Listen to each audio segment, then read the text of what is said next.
we wanted your help to scale. And that's where we were a little over a year ago. So let's talk about the highlight reel. Like, where are you guys now? What has happened in the past year? Well, in the past year, we raised a $2 million seed round. We've not only been able to lock down lots of high profile pilots, but we've been able to extend those pilots into year-long contracts with really well-known brands. That's amazing. I was looking at when you were raising the round, I was looking at one of the pitch decks, and it was like you guys at one point you were growing like 260% quarter over quarter or something. Like, so what was the growth over the past year? Like what was the growth like for the business?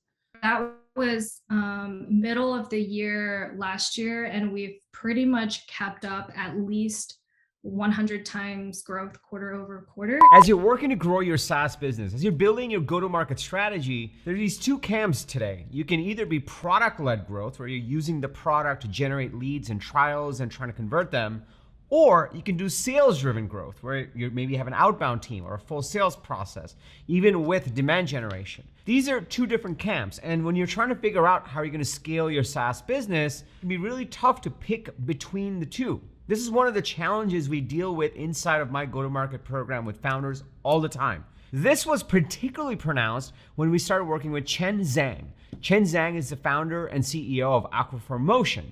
And when we started working together, they had this incredible technology, but we weren't quite sure whether to be product-led or sales-led. And one thing I've noticed with any founder I'm working with, they always have a natural inclination to go one way or the other based on their experience or their personality or whether they want to build a sales team or not, right? And for Chen, she really wanted to go product-led. Well, we did the work, we went through the process, and turned out sales-led would have actually made a better choice for their ICP that they were going after. And as they worked through the program, they went through a sales-led model. Fast forward a year later, they're now growing nearly over 100% quarter over quarter. At one point, they were growing over 260% quarter over quarter. And on top of that, over the past year, because of their growth, they've also been able to raise their seed round. With Chen actually working through this process, I thought, you know what? There's some lessons to be learned here. They applied everything in the go-to-market program. They've started to figure out how to make that growth happen. And even now they have sales-led down. They're starting to come around and build product-led and go to a hybrid model. So on today's Unstoppable Sunday episode, I actually get on a Zoom call with Chen Zhang, CEO and founder of Aquifer Motion, and we talk through all the lessons learned in applying all the principles I teach in this channel inside of my programs to actually build a go-to-market strategy, execute on it, drive growth, and on top of that, raise their seed round. It's an incredible conversation. And when you watch till the end of this video, it'll give you the core principles you'll need to think through to figure out whether you should go product-led or sales-led, and actually how to apply a lot of the principles we talk about even on this channel. Intro.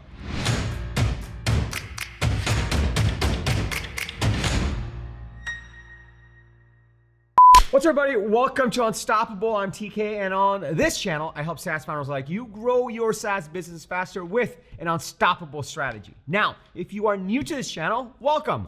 I drop a video every single Sunday with actionable strategies and sometimes case studies like this with founders in the trenches working with me on how to grow your SaaS businesses faster. Now, if you're new, be sure to hit the subscribe button and that bell icon. That way, you'll get notified every single time I drop an episode with the TK energy. Now, if you're already part of this channel, if you're part of this community, if you're part of my SaaS go-to-market coaching programs, my people, welcome back. It's really awesome to see you over here. Now, one of the interesting things when I started working with Chen, we actually met on Clubhouse. Remember that thing? It was super weird, and we connected because one of my friends was hosting a channel, and we did this Q&A. We had a great conversation. I sent her some of my YouTube videos just like this, and we started working together in my go-to-market program. I was so excited about their platform. Aquifer Motion, led by Chen Zhang, is a platform for teams and creators to create stunning animated videos, stunning animation, stunning characters.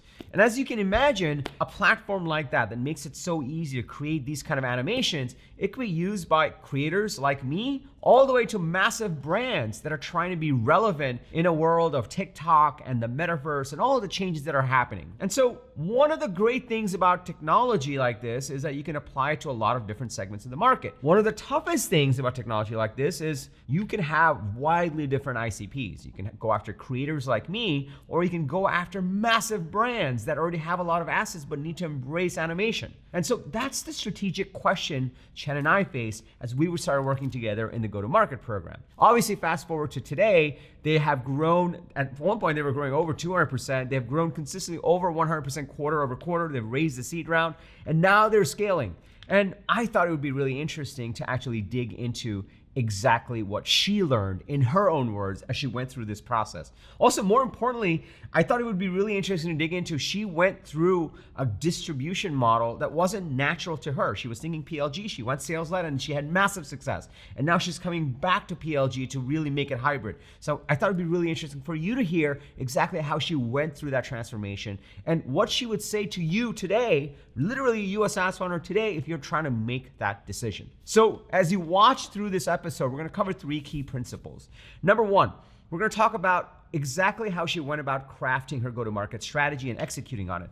The exact strategy that led to such stunning growth. Number 2, we're gonna talk about how she thought about PLG versus sales-led. She had an inclination one way, she went a different way because the market said so, and she got the rewards for it, and how she's thinking about actually applying that as she continues to scale. And that's gonna be the third thing. We're gonna talk about how she's gonna approach scaling now that she's raised the seed round. She's starting to hire people, she's starting to go after more companies. We're gonna talk about how she's approaching that as well. And when you watch till the end of this episode, you'll understand exactly how she went through approaching PLG versus sales-led. It'll give you clues on which one may be the right model for you, regardless of what you might prefer.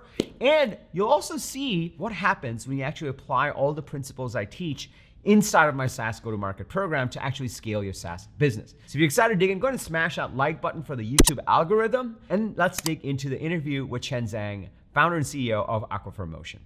I'm so excited to have Chen Zhang here today from Aquifer Motion. Chen, welcome to the show.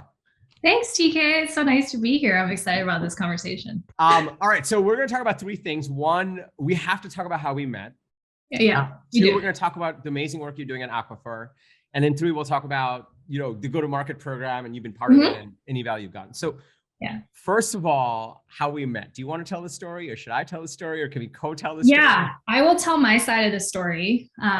So it was a while ago. This was at the fervor of social audio at the time. And I was like, you know what? I'll log into this platform and just check it out. I don't know. And I see a room, and I think at the time it had like 8 people. And I was like, I'm not ready for a big room. Let me just jump into this really small one that I think was like SaaS or marketing. And I was like, let me just dip my toe in. I had the same thing. It was Clubhouse. You're being kind. Yeah. It was called Clubhouse. They want to name drop. This was a little over a year ago. So this was like, this is the next big, and everyone's like, get hooked into it. Yeah, FOMO for real. Yeah. And I was getting to the point where I was already feeling a little bit of, I had done a couple of rooms. I was getting a little bit of like tired of it. But my friend Nisha Baxi, she runs community at Gong. She invited me in, and I think it was like we were trying to remember the name of the room. It was like SaaS Marketing Community, something like that. Yeah, it was. And we were both there, and I think she was like asking questions, and then we were talking about SaaS, and somehow you came on asking a question, and then I answered, and that's how we like literally we met on Clubhouse. Yeah, I think I asked a question about like finding how to find more of your target customers. For like B2B, and you were of course like, I have answers. And I was like so impressed, and I was like, this is the most helpful 10 minutes I've ever spent on any like networking platform. And I think after that we connected on LinkedIn, I believe. Yeah. I think I reached out to you. Well, so Clubhouse was so new, and truth be told, I'm a very inbound guy, so I hated. My thing was like, I'm not going to go pitch her. So I was just like, hey, I think I just connected with you, and I was like, hey, great talking.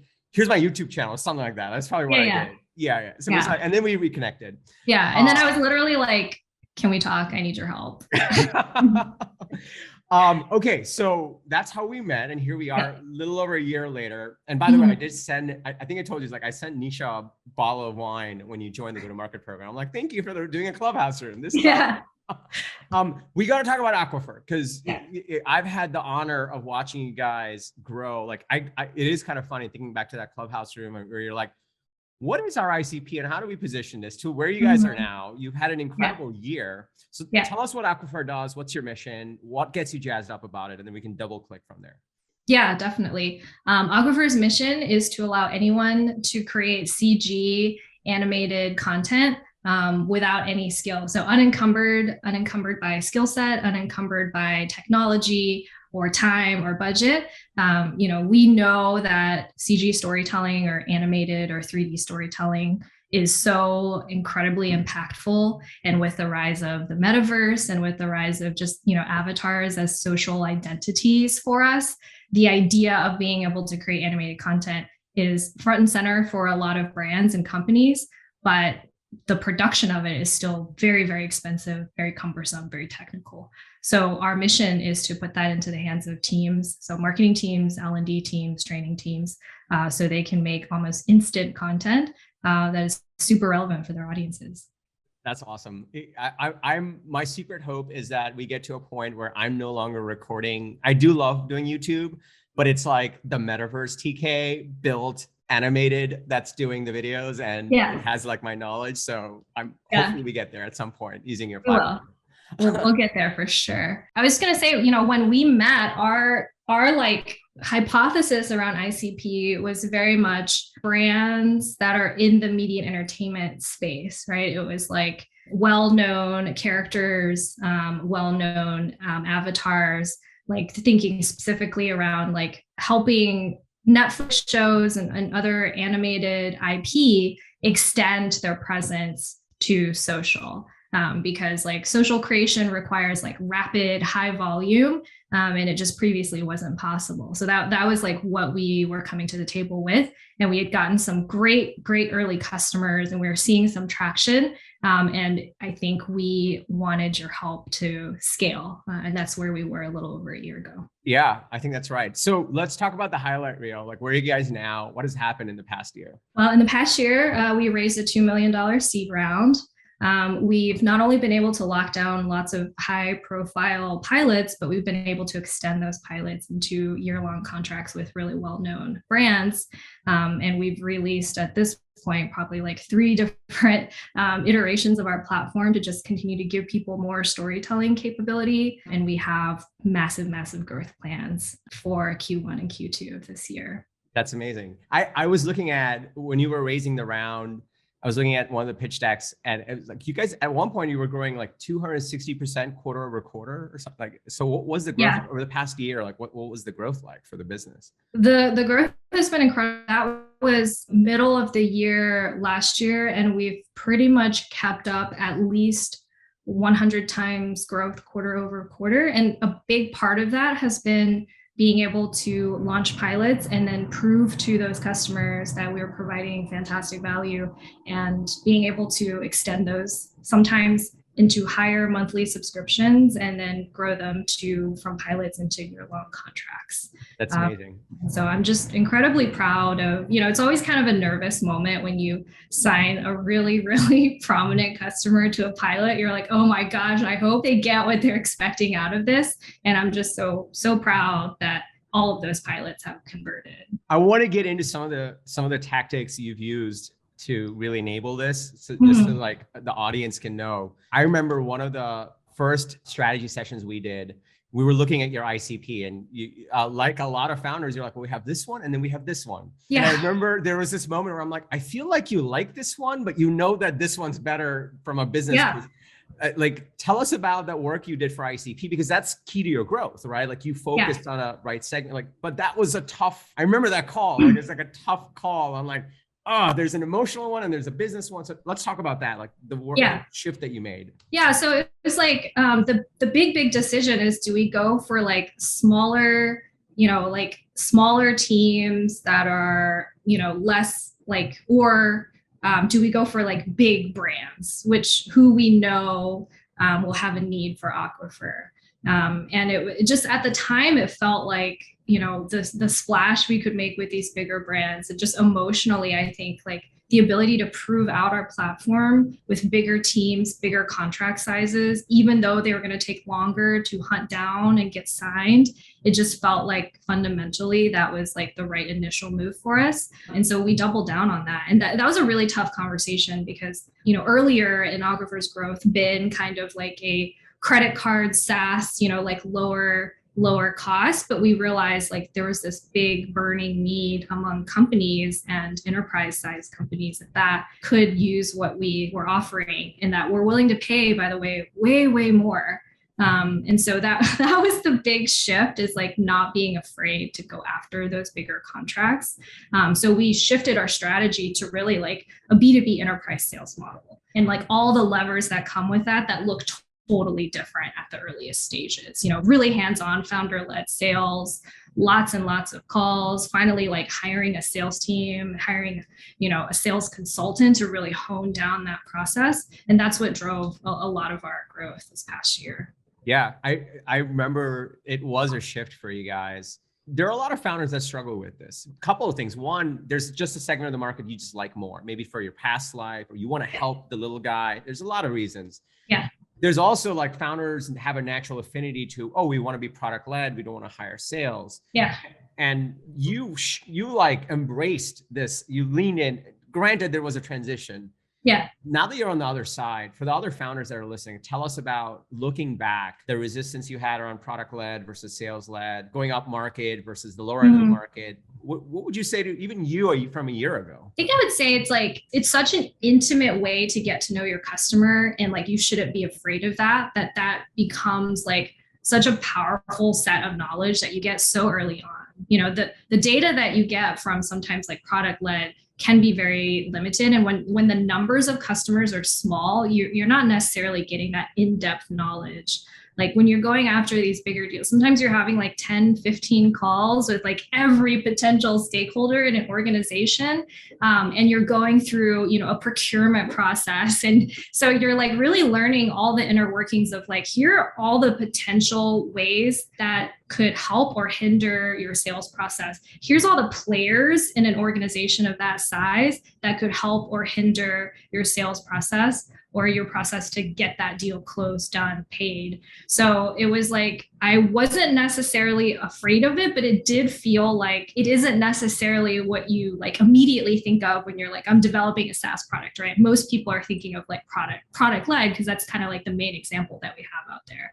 And I just think we've developed like such a rich knowledge of not just our initial ICP, but now that we have expansion plans beyond that initial ICP, taking that model again and doing kind of like founder-led sales until we have a process and that we can put into a playbook for our sales team, and getting like inbound and outbound to play nicely together. Like all of that data that generates those insights came from literally me just talking to everyone imaginable in these companies. Speaking of sales, I feel like that was like the second or third strategy session we've had in the past year, where you're like, okay, we doubled down on that ICP, but now we have all these deals and we have these crazy pilots. And that happened like relatively quickly, like maybe like 2 or 3 months. And then you were like, it was like, boom. Yeah.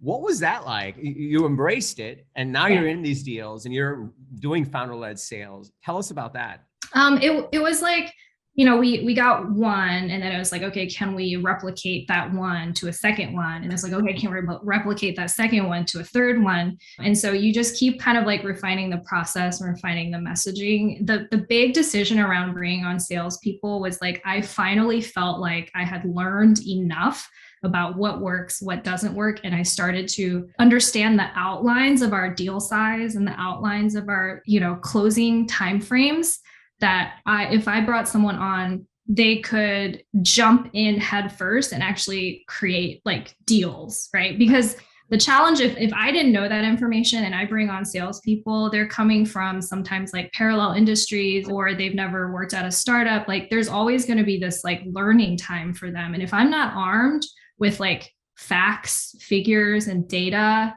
to get them off on the right foot, I'm really just wasting my own money in hiring these people. Right. And so that was probably like the biggest learning, was like, figure that out yourself first, because if you don't figure that out and you're pouring on gasoline, it's like you're pouring gas into like a broken car. Like it's not going to take you anywhere. Yeah. And there's always these variables. Like you don't know if it's not working when you hire someone. You don't know if it's the person, you don't know if it's the sales process, you don't know if it's the market. Mm-hmm. But like, if you're like, oh, I can close this deal, I've closed 5 of these before, you know, it's not the process in the market, it's the person or the training. Like it makes such a huge difference. Yeah. So that like we've now, we hired on one, and then I was like, okay, that seems to be working. And then we hired on a second one, and they both have different strengths. So I think that's really helped us just cover more ground, and then better yet, now gather more data about these additional ICPs that we're excited about. Yeah, that's so awesome. One of the things I appreciated was working and talking about messaging and manifesto. One of the things we do in the go-to-market program. Yeah. I'll tell you why I really appreciated it. A, you're in a really cool space, like amazing brands you're going after. B, this was my take from my side. Given Aquifer's mission, given your background, like you actually appreciate great storytelling. Like you know, like this is you love this stuff. Otherwise, you wouldn't be doing what you do. And so it was like a pleasure on my end. I'm like, oh my gosh, she gets it. You got into like the intricacies of it. Maybe let's talk about like that, like, focusing on a segment of the market was one of the things for you guys. The other was really getting your messaging right. You mentioned that. Yeah. So what was that journey? Tell us about that. What did you learn going through that process? Even though I commend you, you loved it, like, because you gotta love what you do on that. So I would say like a lot of that learning came from going through the manifesto process with you initially. I mean, we have at this point done, I don't know, 10, 12 different versions of it. Yeah. And the very first version, and I see other SaaS founders do the same thing. And I'm like, God, don't do that. But it's like, you just spend all this time talking about what your platform does. It's like, we're so great. We're a thing that does this other thing. And by the way, it also does these 4 other things because I'm a nerd and, like we built this fantastic thing. So just love it for what we tell you it does. And the biggest switch in going through the manifesto process was like, it's not actually about the product, it's about like the problems you're solving for these people and whether or not you understand those problems and whether or not at the end of the day, your product can solve those problems for them in a better way than they could have imagined. Yeah. And it's like educate, we're selling like a new way to create almost a new form of media, ish for a lot of people. Yeah. They did not, 3D and CG is out of reach for most people, right? So our messaging has to be so strong for ICP. Otherwise, it's like it bounces off of them. Like they do not absorb it because it's really easy to be like, I don't understand what you're talking about. I don't know what 3D is and I don't know what value it can bring me. So we have gone through so many versions of that to really get honed in on what does this ICP need? Like what grinds their gears every day that we can solve for, and tightly positioning around that and less so around here's all these bells and whistles. Yeah. Oh my God. I'm so happy for you guys. That's awesome. 2 things stick out to me. One, the founder, I've noticed this, the founders that go through the iterations, they keep iterating, the better they do, the better they grow. Because every conversation, as soon as you put it in front of a customer and you go through it, you're like, oh, we can totally tweak that. And so you guys have done that. I'm not surprised you're on like version 13 because that's how you get better and better and you scale. So that sticks out to me. I think the other thing is sometimes founders get offended. They're like, let me give you a demo with the ones I work with. I've never logged into Aquifer and I've actually logged on to, I've worked with over 100 B2B SaaS companies and manifestos, probably like 300 manifestos by now. I've logged into 0 because it makes me actually more ineffective, like in what I do. And my job is like, how do I get you to think about and I remember in our ICP, I was like, okay, are we going after companies that already have animation teams or they don't do any animation? And those are the kind of questions that lead to critical question. Yeah. That's a very critical question. And we have to approach those differently. Teams that are already doing animation, we actually like don't focus on as much because the need isn't as like critical because they do have a team in place that are doing that. And you're selling into someone who's been animating sometimes for like 15 years and they are more likely to be, less enthused about something that in a lot of ways like helps them work faster. But, people are creatures of habit. They like to do what they do and they have their team, they have their pipeline, they like to stick with that. But there's this other team that might have a budget that's just as big that are like wringing their hands and saying, I really wish I could create this kind of content. The only access I have is to this agency that can only make me 1 video a month. And that's not enough, So I think that's the problem we've identified. And those are the types of teams we're going after. Yeah. What's also cool is, going back to where you started, when you're thinking you're going to be more bottoms up, lower in the market. Interestingly, like you were talking about scale plans. Now that you have these bigger logos and you have the sales driven model, you can afford to actually use those logos to target the smaller guys too, which in an easier way, which is so cool. Right. That's actually exactly the point that we're at now, which is we still want to knock down those logos. We still want those, but we can now see a way that we can sell into like mid-market, right? And sell into like those smaller teams on a more, it's still going to be sales led, but it won't be as white glove. It won't have as much like onboarding time. It'll be more templatized, but we're seeing a path to like how selling into those bigger companies builds trust and it helps us refine our product. And by the way, it also has great logos and proof points for when you want a less like touch heavy sales cycle for like mid-market. Given everything you've learned, as you look at scale, like scaling this year, you know, you've had more than triple digit growth, you've raised another round. And how does it evolve? Like now that you've gotten through the gauntlet of like, no, there's a real market, the messaging's right, the ICP's right, there are these other opportunities. How do you think about go-to-market going forward from here? Now that I think we have a much clearer idea of our channels, this is actually going to be the first time in our history that we're actually going to turn on paid. And we resisted doing that because we felt like, again, you're just throwing money down the drain if you don't know who you're talking to and why you're talking to them, why they need you, and also where they hang out. And so we're just in the process of doing that now, is turning on for now SEM and then potentially maybe some video social stuff later. But we're running some tests so that when the next version of our platform rolls out next quarter, we will have aligned on our like sales strategy, our inbound, lead gen strategy on the marketing side. We've tested those things. We can iterate, and then we can just dump fire and gasoline into the system. So these next few months are actually really critical. It's like things are kind of lined up. We're testing and refining, and then it'll be like go time. Yeah, I'm sure. Is that exciting? Like, what's the emotion you would assign to this feeling? Like, oh my gosh, it's like a range of emotions, maybe. Yeah, it's like a peaceful feeling, but like excited. Like they're like when we first started working together, there are just so many open questions that I felt like we needed to answer. We hadn't quite nailed it. And even when we sort of nailed a part of it, it's like, well, what about these other questions? And I feel like at this point, we haven't answered all the questions, but I feel like we finally have answered enough where like product, marketing, sales, even stuff like customer success, like we're now all kind of aligned around the same goal and the same strategy. Whereas I feel like we didn't really have that when we first started working with you. So it's like an excited peacefulness, which I'm trying to enjoy in the moment, because things change very quickly. I'm trying to like savor that right now. That's awesome. Yeah, I found that when you have like a strategy to tether yourself to, you feel a little grounded, because they're like, all right, we know what to go back to.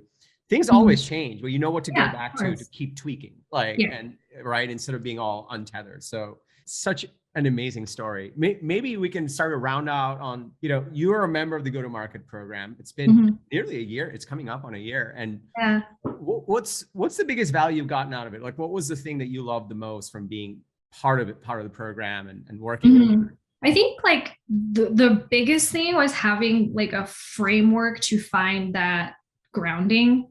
It's like when there's a lot of like, I don't know what I don't know kinds of things. And a lot of times it feels like you're grasping at these like untethered theories, and it feels wasteful to like really run at any one of them, because there's just this, like, as a founder in your gut, that like I have lots of missing pieces, and if I'm going to dump like all this money into it, I'd better answer those questions. And I think what the program did was gave me a foundation to be able to methodically start to knock down each of those open questions and answer them for myself and for my team. Awesome.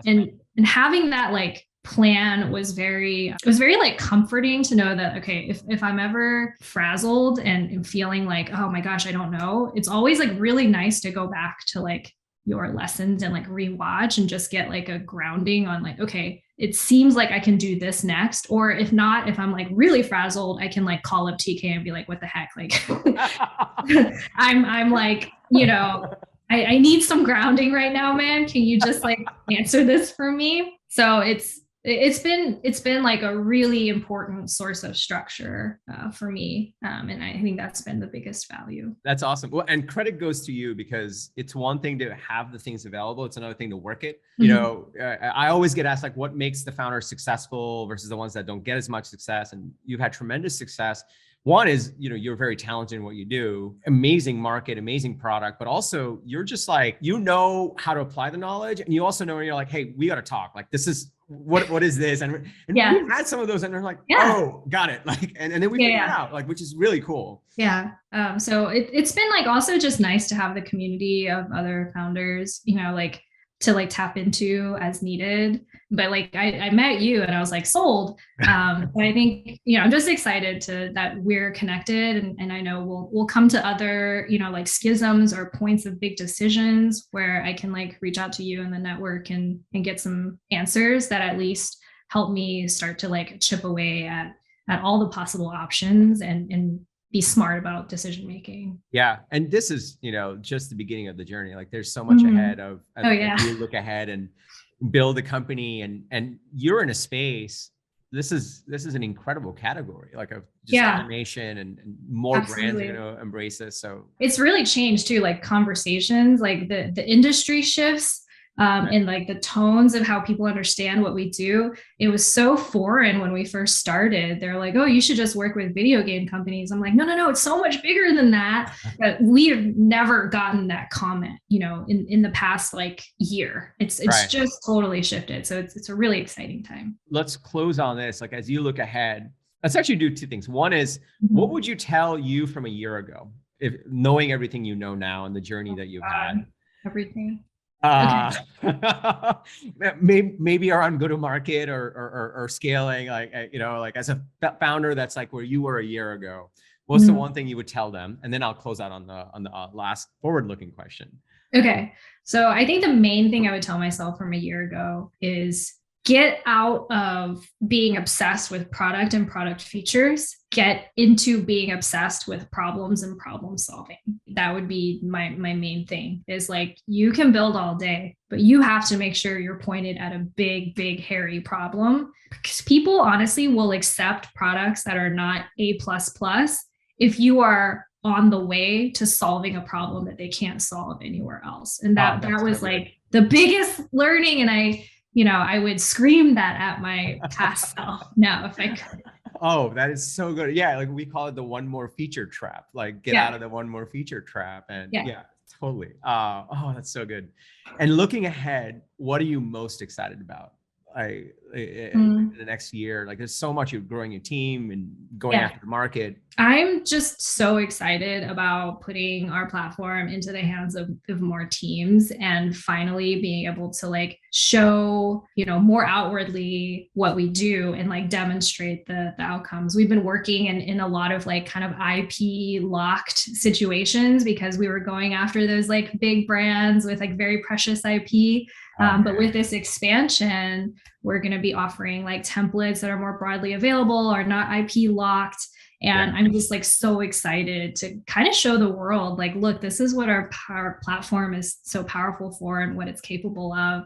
And like, you can finally see the outcomes because it's not like locked by IP. And I think that's going to not just do wonders for like our ability to fundraise and get on people's radars, but also just the ability to like sell and tell our story. Yeah, I talked to a lot of founders that are like at that seed, then going to Series A. Maybe this analogy applies for you too. Like it's like you've been building this iceberg, but it's the underwater part of it. And it's a massive thing and no one can see it. And you can see the little tips of it. That's what's giving you momentum. But like the next year is all about all the stuff above the iceberg on top of this foundation. And that's a really beautiful analogy because that's so true. I have been in like a scuba suit, like at the bottom of the iceberg, like working really hard, and I'm ready to come up, I'm ready to like stand at the top of that. Yeah, and you have to remind yourself that you're standing on top of this giant iceberg of a foundation you've built. Like sometimes we don't realize that because we're so used to chipping away. So it's very exciting here. I'm so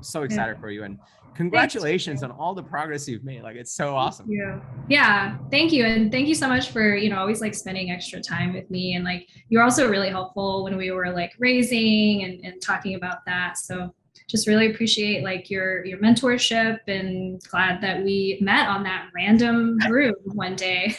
From Clubhouse room to a year later. I know. I haven't been in a Clubhouse room, and I'm really glad the 5 times I logged on, like one of them were so valuable. Oh my God. I agree. Like I didn't even want to join that room, and then I did, and I'm glad like there was something interesting to talk about, and it all worked out. So where can people connect with you, and where can they find out more about Aquifer? Tell us for the audience.